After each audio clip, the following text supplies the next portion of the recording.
Selamat berjumpa kembali dalam layanan audio Sahabat Seperjalanan. Hari ini adalah hari Jumat, Jumat Agung, 3 April 2026. Tema renungan saat teduh kita dengan judul Kematiannya Menghidupkanku. Firman Tuhan terambil dalam Matius 27 ayat 45 sampai dengan ke-50. Mulai dari jam 12, kegelapan meliputi seluruh daerah itu sampai jam 3. Kira-kira jam 3 berselulah Yesus dengan suara nyaring, Eli, Eli, lama sabachthani. Artinya, Allahku, Allahku, mengapa engkau meninggalkan aku? Mendengar itu beberapa orang yang berdiri di situ berkata, ia memanggil Elia. Dan segeralah datang seorang dari mereka. Ia mengambil bunga karang, mencelupkannya ke dalam anggur asam, lalu mencucukkannya pada sebatang buluh dan memberi Yesus minum. Tetapi orang-orang lain berkata, jangan, baiklah kita melihat apakah Elia datang untuk menyelamatkan dia. Yesus berseru dengan suara nyaring dan menyerahkan nyawanya. Mari kita berdoa. Bapa yang di dalam sorga, biarlah kami menghargai seluruh pengorbanan Kristus yang tersalib di kayu salib di Bukit Golgota, yang memberikan kepada kami sebuah pengharapan kemenangan dan kehidupan di dalam dunia ini dan juga kehidupan kekal di surga nanti. Dalam nama Tuhan Yesus kami berdoa, amin. Shalom sahabat seperjalanan yang dikasihi Tuhan. Hubungan Tuhan Yesus dengan banyak para nabi sebelumnya itu adalah sebuah rangkaian. Jadi setelah manusia jatuh dalam dosa, maka nubuatan-nubuatan tentang kelahiran Yesus itu sudah dicanangkan, diungkapkan dari kitab Kejadian sampai kitab-kitab berikut. Dan bagaimana nabi-nabi termasuk Elia, Elisa, nabi-nabi kecil, nabi-nabi besar, raja-raja, para hakim-hakim yang terdapat di dalam Alkitab, seluruh nubuatannya mengacu kepada satu pribadi, yaitu Yesus Kristus sebagai Sang Juru Selamat. Perkataan yang disebutkan oleh Yesus kira-kira jam 3, berselulah Yesus dalam jam 3 sore, Eli, Eli, lama sabachthani. Allahku, Allahku, mengapa engkau meninggalkan aku? Arti kata Eli, lama sabachthani sesungguhnya adalah, Allahku, Allahku, mengapa engkau meninggalkan aku? Tetapi orang-orang yang ada di sana, mereka berpikir bahwa Yesus itu memanggil Elia. Seakan-akan kalau kita boleh menafsirkan, Elia itu lebih besar dari Yesus. Sehingga ayat 48 dikatakan, dan segeralah datang seorang dari mereka. Ia mengambil bunga karang, mencelupkannya ke dalam anggur asam, lalu mencucukkannya pada sebatang buluh dan memberi Yesus minum. Kita tahu dengan jelas, bunga karang anggur asam adalah semacam untuk penahan nyeri. Kemudian, tetapi orang-orang yang berkata, jangan, baiklah kita lihat apakah Elia datang untuk menyelamatkan dia. Seakan-akan orang ini berkata, biarlah Yesus menderita di dalam sakit yang dialami karena penyaliban, karena luka tubuh, karena paku, dan tentunya terjadinya mulainya proses infeksi yang kita tahu dengan jelas apa dampaknya. Jangankan luka besar, luka kecil saja itu bisa menimbulkan panas, dingin, infeksi seluruh tubuh. Dan kemudian mari kita lihat, lalu apa yang terjadi? Yesus berseru dengan suara nyaring, lalu menyerahkan nyawanya. Dan lihatlah, tabir bait suci terbelah dua.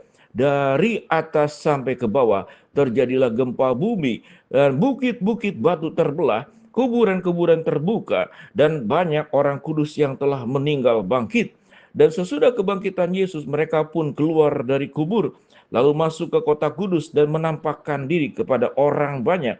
Kepala pasukan dan prajurit-prajurit yang menjaga Yesus menjadi sangat takut ketika mereka melihat gempa bumi dan apa yang telah terjadi, lalu berkata, sungguh ia ini adalah anak Allah. Sebuah peristiwa kematian yang menimbulkan gempa bumi, dan Alkitab mengatakan tabir bait suci terbelah, lalu kemudian kuburan-kuburan terbuka, dan banyak orang kudus yang telah meninggal itu bangkit. Tentu peristiwa ini kita perlu memahami, ini adalah bagian yang akan terjadi pada setiap kita masing-masing pada saat nanti Yesus datang kedua kali.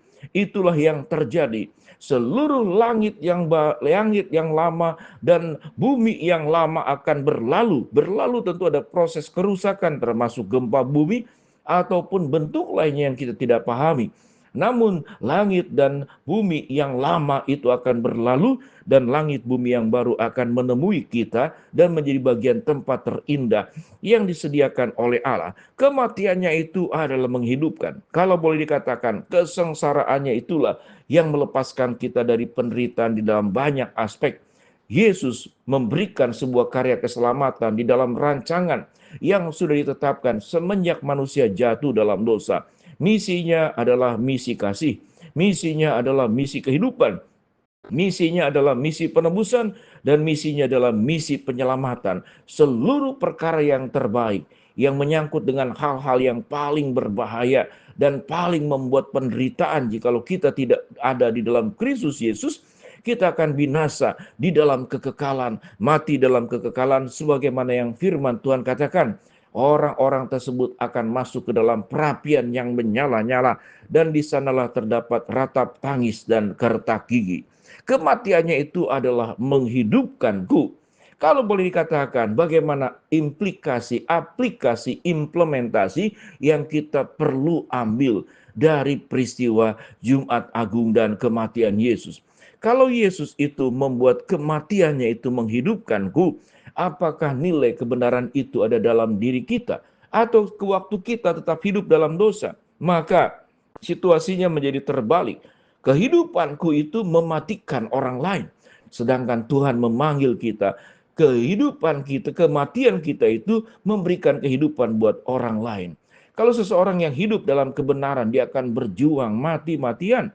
Bahkan memang sampai mati menjemputnya untuk memberikan kehidupan, untuk menjadi berkat bagi sekitarnya, bagi keluarga, dan bagi siapapun. Tetapi orang yang hidup di dalam dosa dan hawa nafsu, maka oleh sebab itu kehidupannya menjadi mematikan orang lain. Kita boleh urai apa yang dimaksud dengan kehidupannya mematikan orang lain. Orang yang hidup dalam keserakahan, dia akan mematikan nafkah dan berkat buat orang lain yang kita raih, yang kita kemudian ambil.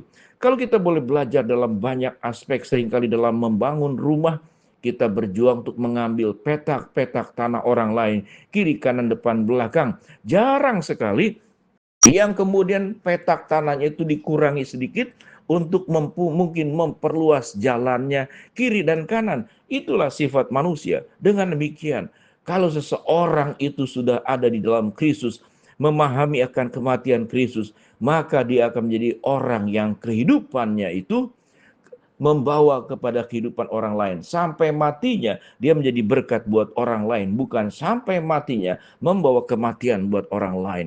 Biarlah pelajaran ini boleh menolong kita. Kristus kematiannya menghidupkanku. Bagaimana kehidupanmu sampai matimu? Apakah mematikan orang lain atau kemudian memberikan kehidupan buat orang lain? Menjadi berkat. Apakah kita membawa damai sejahtera atau melukai orang-orang yang ada di sekitar kita? Sesungguhnya semuanya itu adalah pilihan yang kita harus ambil. Kalau Kristus sudah mati untuk menghidupkanku, bagaimana hidupmu sampai matimu? Apakah mematikan orang lain atau menjadi berkat buat orang lain? Itulah pilihan yang kita harus ambil dalam Jumat Agung yang kita rayakan pada hari ini. Mari kita berdoa. Bapa dalam surga, terima kasih buat kebenaran firman Allah yang kami pelajari. Hamba-Mu berdoa buat sahabat seperjalanan yang sakit, Tuhan jamah sembuhkan. Yang sedang menghadapi masalah, Tuhan bukakan jalan. Yang sedang berdoa mengharapkan sesuatu, Tuhan kabulkan sesuai dengan waktu dan rencana Tuhan yang terbaik. Biarlah kematian Yesus yang sudah menghidupkanku, dan biarlah kehidupan kami sampai matinya kami juga membawa berkat dan menghidupkan orang lain. Dalam nama Tuhan Yesus kami berdoa, amin.